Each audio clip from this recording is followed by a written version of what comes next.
മലയാള cinema ലോകം കണ്ടതിൽ വെച്ച് ഏറ്റവും പ്രമുഖനായ നടനാണ് സലീം കുമാർ. താരത്തെ അറിയാത്ത മലയാളികൾ ഇല്ലെന്ന് തന്നെ പറയാം. കാരണം അത്രയും മലയാളി മനസ്സുകളിൽ കണ്ട ഓരോ സിനിമകളും ഓരോന്നായി ഓരോ കഥാപാത്രങ്ങളും നിറഞ്ഞു നിൽക്കുന്നുണ്ട് ആരാധക മനസ്സിൽ. ഇപ്പോഴിതാ ഏതാനും മണിക്കൂറുകൾക്ക് മുൻപാണ് സലീം കുമാറിന് തീരെ വയ്യാതെ ഗുരുതരാവസ്ഥയിൽ ഹോസ്പിറ്റലിലാണ് എന്നും വെന്റിലേറ്ററിലാണ് എന്നുമുള്ള വിവരങ്ങളെല്ലാം മാധ്യമ ചാനലുകൾ വഴി പുറത്തു വന്നത്. പെട്ടെന്നായതുകൊണ്ട് തന്നെ ആരാധകർക്കൊന്നും അതങ്ങോട്ട് വിശ്വസിക്കാൻ പറ്റിയിരുന്നില്ല എന്നത് തന്നെയാണ് വാസ്തവം. ഇപ്പോഴിതാ അതിലും സങ്കടകരമായ ഒരു വാർത്തയാണ് സമൂഹ മാധ്യമങ്ങളിൽ ചർച്ചയായിട്ടുള്ളത്.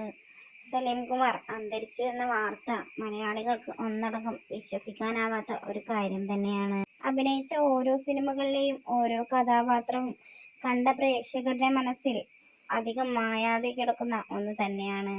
അതിൽ ഏറ്റവും പ്രധാനപ്പെട്ട ചിലതാണ് CID മൂസ, ചതിക്കാത്ത ചന്തു എന്നിവയെല്ലാം. എന്ത് തന്നെയായാലും താരത്തിന് ആദരാഞ്ജലികൾ അർപ്പിച്ചുകൊണ്ട് നിരവധി പ്രേക്ഷകരാണ് എത്തുന്നത്.